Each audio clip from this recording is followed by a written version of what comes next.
자, 이번 시간에는 3강 비글보드의 부팅과 리눅스 시스템 관리에 대해서 배워보도록 하겠습니다.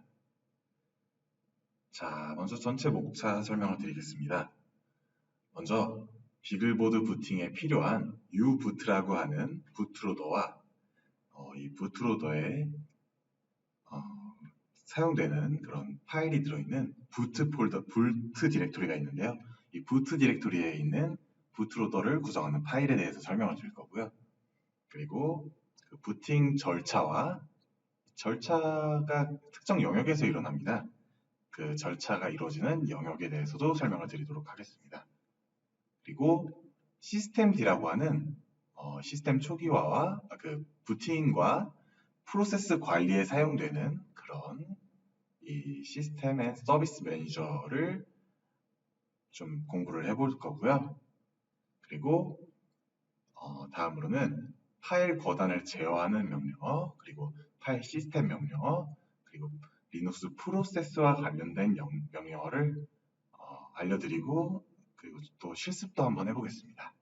그리고 이 루트 디렉토리에는 어떤 파일이 있는지에 대해서도 추가적으로 공부해 보도록 하겠습니다. 자, 먼저 비글보드에 사용되는 그런 부트로더를 배워볼 텐데요. 자, 컴퓨터는 이렇게 UEFI라는 일종의 부트로더가 있습니다.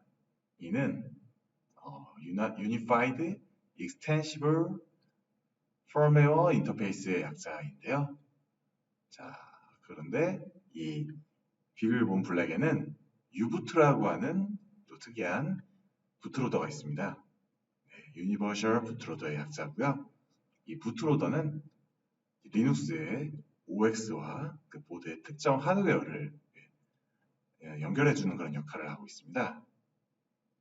그리고 메모리와 그래픽, 입출력 등을 초기화하는 역할도 하고 있고요. 그 OS를 위해서 시스템 메모리를 OS에 할당하는 그런 역할도 하고 있습니다. 또한 OS를 찾아서 이 로드하기 위한 기반을 제공하고 있고요. 또 OS를 불러와서 이 OS에게 제어권을 넘기는 역할을 하고 있습니다. 자, 지금 이 말만 들어서는 이게 어떤 기능을, 구체적으로 어떤 일을 하는지 잘 모르시겠죠? 네, 계속해서 설명을 드리도록 하겠습니다. 자, 먼저 그래서 부트로더를 구성하는 파일에 대해서 먼저 설명을 드리겠습니다. 이 파일 또한 그 부트로더의 기능을 이해하는 데 좀 도움이 될 거라고 생각을 합니다. 자, 보시면은 뭐 여러 가지가 있죠. 이걸 일일이 다 암기하실 필요까지는 없고요. 보면 간단하게 보시면은 커널이 빌드될 때 선택될 옵션을 표기한다. 그래서 이 부트로더는 먼저 결과를 얘기 드리자면 커널을 불러옵니다. 그렇기 때문에 커널에 대한 그런 옵션을 선택할 수 있는 이런 파일도 있고요. 부트 파라미터를 세팅하기 위한 이런 디렉토리도 있고요. 그리고 초기 램 디스크, 그래서 역시 커널을 불러오는 데 쓰인다고 하죠. 그리고 역시 또 커널 빌드에 필요한 이런 서브 디렉토리와 부팅에 필요한 장치 트리를 포함하고 있다고 합니다. 자, 이외에도 커널에 관련된 파일이 되게 많죠. 커널을 불러와야 되기 때문에 커널에 대한 정보를 좀 많이 가지고 있는 것을 알 수 있습니다. 자, 그리고 이 부트로더에서 이 초기화를 이 운영 체제를 초기화하기 위한 그런 핵심적인 파일이 여기 있습니다. uenv.txt라는 파일인데요. 이는 부트 파라미터를 세팅하기 위한 파일로서 이 다양한 환경 변수를 가지고 있습니다. 주의하셔야 할 점이 이거를 수정을 하시면은 보드에 문제가 생겨서 이 부팅이 안 될 수가 있으므로 주의해 주시기 바랍니다. 자, 그리고 이제 부트로더의 부팅 절차에 대해 설명을 드리겠습니다. 보시면은 쭉 읽어보시면 되는데요. 먼저 첫 번째 얘기는 부트롬 위치에서 프로그램이 실행되기 시작한다는 그런 얘기입니다. 네, 프로그램 카운터가 있는 쪽에서 프로그램이 시작되기 때문이죠. 그리고 네, 부트롬이라고 해서 이렇게 주변 장치를 설정하는 그런 블록이 있고요. 자, 보시면은 uboot SPL이라는 게 있습니다. 이거는 uboot의 초기 부분만 떼어서 만든 그런 부분인데요. 그래서 초기 작업, 이런 간단한 초기화 작업을 진행한 다음에 uboot를 호출합니다. 자, 그러면 uboot에서는 아까 중요하다고 말했던 이 부트 폴더에 있습니다. 부트 디렉토리에 있어요.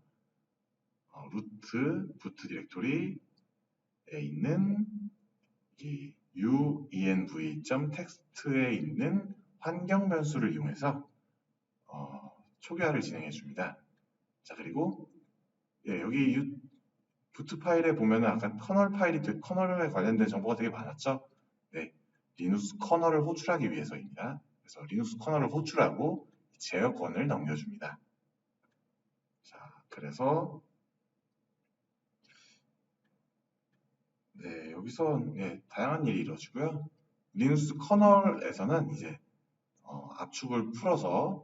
커널의 압축을 풀어서 메모리에 저장하고 또 주변 장치를 설정하는 일과 또 리눅스 어플리케이션을 포함한 파일 시스템을 마운트한다. 네, 그런 기능을 가지고 있습니다. 그리고 마지막으로 유저 영역의 프로세스인 init을 호출하고 커널에서 유저로 권한이 이동됨으로써 이제 부팅이 마무리되는 것을 알 수 있습니다.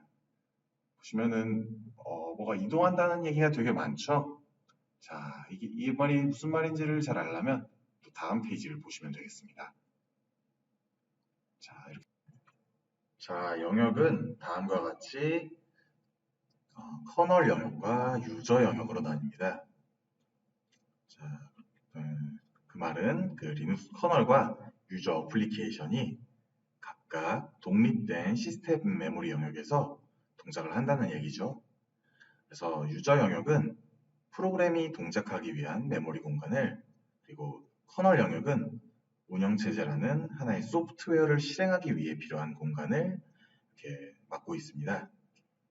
이런 영역 분리가 필요한 이유는 이 유저 어플리케이션이 리눅스 커널에서 필요로 하는 메모리나 자원에 접근하지 못하도록 막기 위한 그런 이유에서입니다. 자, 이렇게 접근을 막아야 하는 이유가 뭐가 있을까요? 그 이유는 유저가 소유한 어플리케이션이 다른 유저의 어플리케이션과 그 상호 접속을 하는 것을 막기 위해서입니다. 자, 이러한 상호 접속이 일어나게 되면 만약에 잘못된 유저 코드가 있을 경우 이 리눅스 커널에 충돌이 일어나게 되는데요. 이러한 경우를 막기 위해서 아예 이렇게 리눅스 다른 유저 어플리케이션이 그 리눅스 커널에 접근하는 것을 아예 막아버린 겁니다. 이 리눅스 커널은 이 비글보드 내에 있는 모든 물리 메모리와 자원에 연결할 수 있게끔 접근 권한을 가지고 있습니다. 자, 이 유저 영역에 있는 그런 정보들은 딱 커널을 거쳐야 이 물리적인 그런 하드웨어 쪽으로 갈 수 있는 거죠. 그렇기 때문에 유저에게 신뢰할 수 있는 코드만이 그 커널 영역에서 구동되어야 그래야만 보안이 지켜진다고 할 수 있겠습니다. 자, 여기까지가 이 보안에 대한 내용이었고요. 네, 그래서 또 커널의 역할을 하나 더 살펴보자면 이 CPU 스케줄링, 메모리, 입출력, 파일 시스템 관리 등 이런 자원 관리에도 커널이 이용되고요. 이 다양한 하드웨어의 정보를 포괄적으로 정의해서 유저에게 일관성 있는 인터페이스를 제공하는 역할을 합니다. 자, 만약 이러한 추상화가 이루어지지 않는다면 하드웨어별로 정보가 엄청난 하드웨어별로 정보가 따로 필요할 텐데요. 그러면은 각기 다른 하드웨어는 각기 다른 정보를 갖기 때문에 요즘같이 하드웨어가 넘쳐나는 이 세상에서는 정보가 너무 많아져서 이게 좀 관리하기가 힘들겠죠. 그래서 어느 정도 비슷한 부분을 딱 묶고 그런 식으로 추상화를 해서 이 일관성 있는 인터페이스를 제공한다는 얘기입니다. 자, 다음으로는 부팅뿐만이 아니라 프로세스를 관리하는 데도 사용이 되는 그런 시스템 D라는 그런 매니저에 대해서 알아보도록 하겠습니다. 자, 여기 시스템 D라는 그런 일종의 매니저는 여기 말씀드렸다시피 사용자 공간을 부팅하고 최종적으로 모든 프로세스를 관리하는 그런 초기화 시스템이라고 보시면 되겠고요. 이 시스템 D에서 이 D는 데모를 뜻하는데요. 데모는 백그라운드에서 여러 작업을 하는 프로그램을 뜻합니다. 자, 그래서 이 이전 방식이라고 하면은 sysv라고 하는 방식이 있는데요. 이 방식에 비해서 처리 방식을 바꿔서 이 부팅 속도가 굉장히 빨라졌다는 특징이 있습니다. 그래서 보드의 현재 상태에 따라 서비스를 시작하고 중지하는 역할을 하고 있고요. 그리고 관련된 명령어로는 이 시스템 CTL, 즉 시스템 컨트롤의 약자입니다. 명령어로 그 상태를 관찰하고 제어하는 그런 역할을 하는 명령어가 있습니다. 자, 저희 다양한 명령어가 있죠? 이 중에 몇 가지 명령어를 통해서 한번 실습을 해보도록 하겠습니다. 자, 화면을 보고 따라해 주시면 되겠습니다. 자, 보시면은 먼저 다음과 같은 명령어를 쳐주시면 부팅에 소요된 시간이 얼마인지 이렇게 나오게 됩니다. 자, 저희는 이 부팅 시간을 한번 단축해 볼 건데요. 바로 시스템 CTL 명령어를 통해서입니다. 자, 먼저 그 시스템에 어떠한 서비스들이 지금 수행 중인지를 한번 볼까요? 보시면은 루트에 LEB에 시스템 D에 시스템 경로를 이동을 해서 ls 명령어를 통해서 실행 중인 서비스들을 확인을 해봅니다. 자, 이 중에서 그래도 좀 시스템에 지장이 덜 갈 만한 그런 프로그램을 뽑아서 동작을 중지시켜 볼 텐데요. 저 같은 경우는 블루투스와 컨만 서비스를 중지를 시켰습니다. 예, 확인하실 때 이네이블인 거를 중지시키셔야지 그 부팅 시간이 단축되는 게 확인이 되겠죠. 이네이블 여부를 먼저 확인해 주시고요. 자, 이 시스템 CTL is enabled 이 명령어를 통해서 확인했습니다. 자, 그 다음에 그 전에 설명드릴 게 이 상태는 enabled와 disabled 말고도 두 가지 상태가 더 있습니다. 자, static이라는 상태가 있고요. masked라는 상태가 있습니다. 먼저 static은 설치 섹션이 없어서 enable, disable 자체를 아예 할 수가 없는 서비스입니다.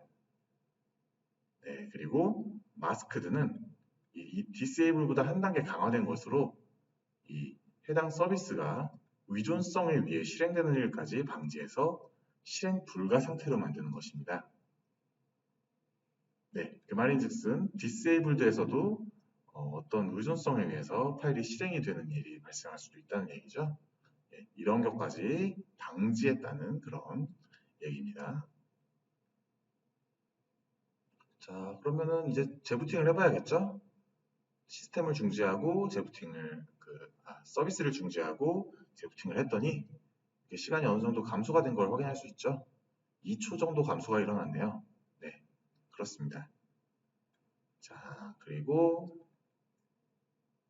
디세이블드 된 거를 이제 다시 동작을 시켜줘야겠죠. 그래서 보시면은 이네이블을 시켜줬습니다. 자, 보시면은 또 자, 블루투스를 이네이블 시켜줬고요. 그리고 네, 그래서 다음으로는 컷만도 이네이블을 시켜줬습니다. 그래서 다 이네이블이 됐다는 것을 확인할 수 있죠. 이네이블. 자, 다음으로는 리눅스 시스템 관리에 대한 내용인데요. 먼저 파일 권한을 제어하는 그런 명령어에 대해서 알아보도록 하겠습니다. 자, 이 그림은 익숙하시죠? 1강에서 아이노드에 대해서 설명할 때 나왔던 그런 자료입니다. 자, 보시면 저희는 여기서 이 파일 시스템 권한에 대해서 수정을 좀 해볼 건데요. 자, 수정하기 위한 명령어는 크게 이렇게 나뉘고 있습니다. 자, 여기서 몇 가지를 활용해서 한번 또 이번에도 실습을 해보도록 하겠습니다.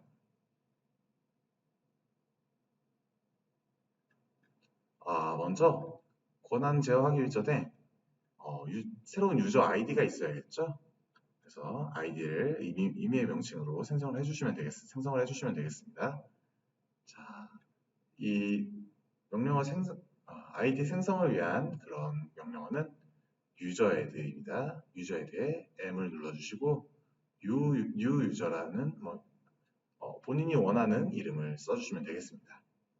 그러면은 이제 수도를 썼기 때문에 패스워드를 요구하죠. 패스워드까지 쳐주시면 이제 이 아이디의 패스워드를 요구합니다. 그래서 패스워드를 본인 취향에 따라서 써주시면은 이렇게 업데이트가 됐다는 말이 나옵니다. 자, 그래서 보면은 이제 사용자가 추가됐다는 그런 말이 나오죠. 홈 디렉토리를 가서 확인해 보시면 사용자가 추가됐다는 그런 사실을 알 수 있게 됩니다. 자, 그러면 다음으로 이제 사용 권한을 테스트해 볼 그런 파일을 만들 건데요. 자, 데이트 이렇게 꺽쇠 a.text라고 해서 a.text라는 파일을 만들어서 데이트를 집어넣는 겁니다. 그래서 more 명령어를 통해 확인해 보면 이렇게 이제 날짜가 저장이 되어 있는 것을 볼 수 있죠. 자, 그리고 이 a.text의 권한을 보기 위해 이 ls 명령어를 통해서 권한을 확인해 봤습니다. 보시면은 이렇게 권한이 다음과 같이 주어져 있는 것을 볼 수 있고요. 자, 그러면 이번에는 저희는 권한을 700으로 한번 바꿔보겠습니다. 그래서 이렇게 chmod 이 표를 참고하시면 되겠고요. chmod 700 스페이스 a.text라고 해주십니다. 자, 그리고 ls 명령어로 다시 확인해 보시면 자, 이렇게 권한이 아래와 달리 바뀌어져 있는 것을 확인할 수 있습니다. 자, 그러면은 이전에는 이 세 번째가 아더 범주였죠. 이 아더 범주가 리드가 가능했는데 이제는 불가능해졌네요. 자, 그래서 이 새로운 계정 제가 만든 아이디죠. 그 아이디로 읽기 쓰기 테스트를 한번 해보도록 하겠습니다.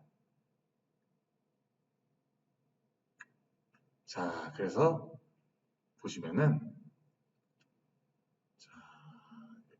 new 유저로 a.text의 그 데이트에 있는 내용을 한번 써보도록 하겠습니다.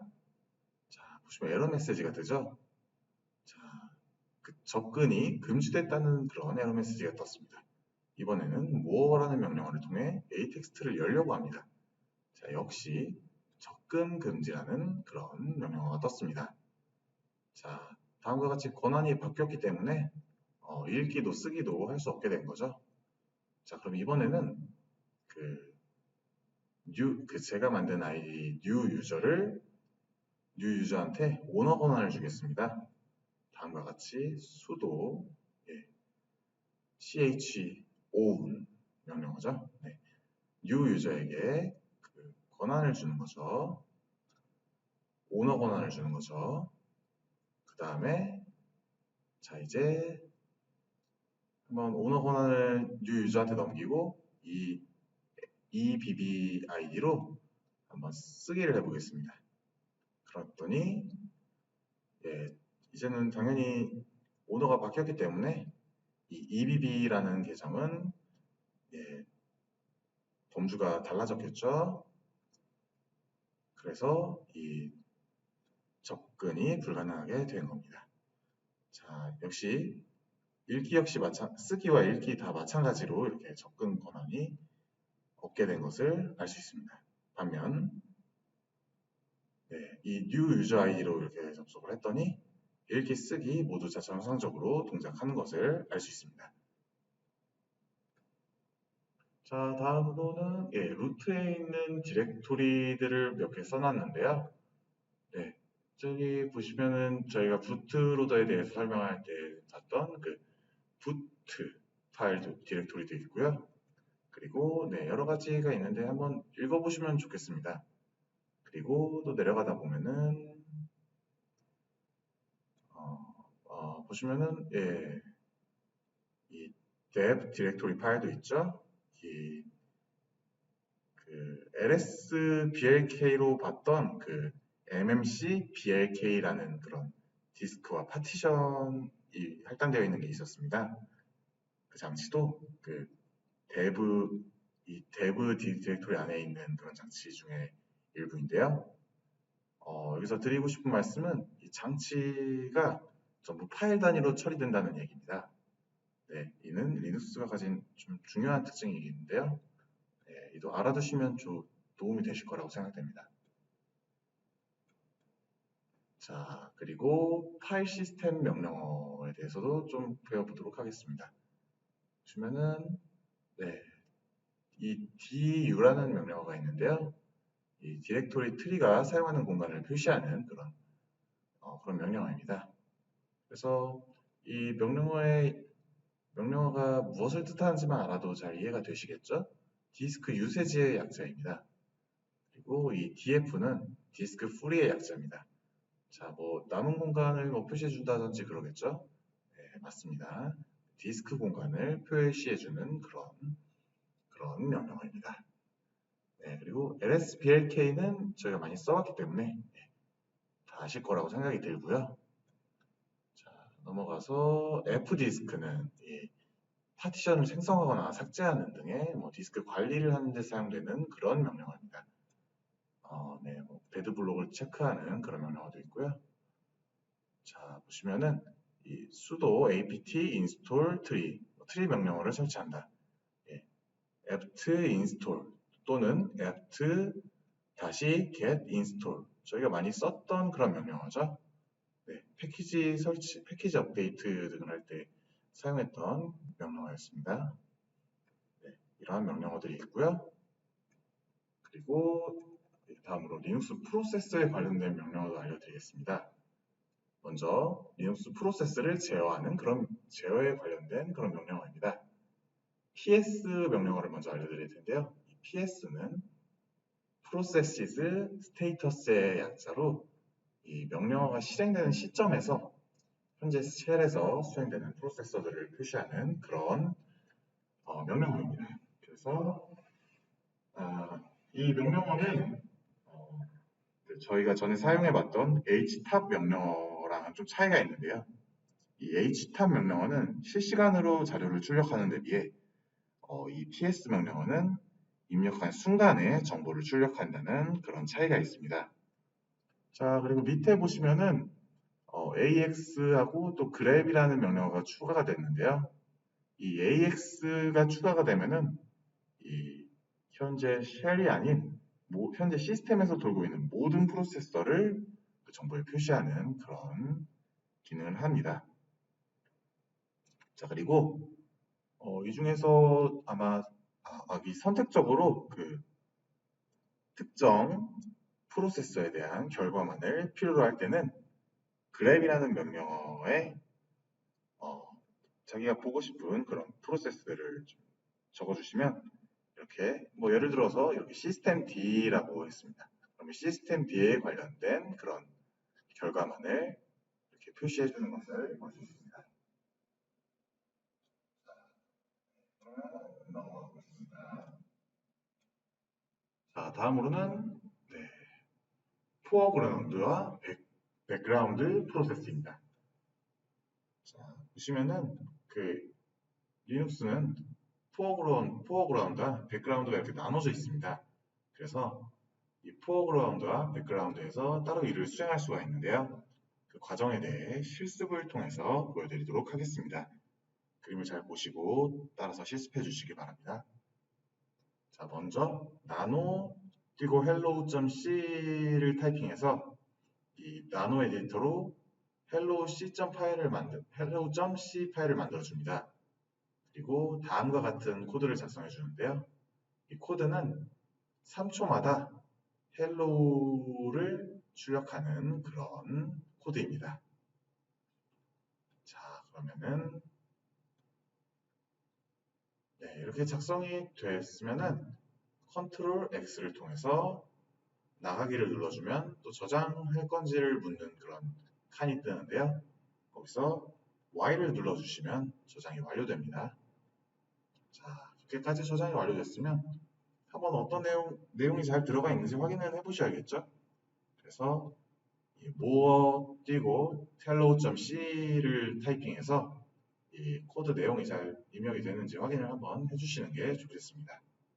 그리고 확인이 끝났으면 자, 이제 그 실행 파일을 생성해 주기 위해서 gcc 띄고 hello.c 띄고 다시 o 띄고 hello라는 그런 글자를 써주시면 이 실행할 파일을 생성할 수 있게 됩니다. 그래서 .5는 실행 파일의 이름을 지정해 주는 그런 명령어고요. 자, 그래서 실행 파일의 이름을 hello라고 지정을 했습니다. 그 다음에 실행 파일의 정보를 한번 볼까요? 그래서 이렇게 실행 파일의 정보를 보기 위해 ls 명령어를 썼습니다. 자, 보시면은 실행 파일이 이렇게 생성이 된 것을 확인할 수 있습니다. 자, 그럼 이제 실행 파일을 실행해야겠죠?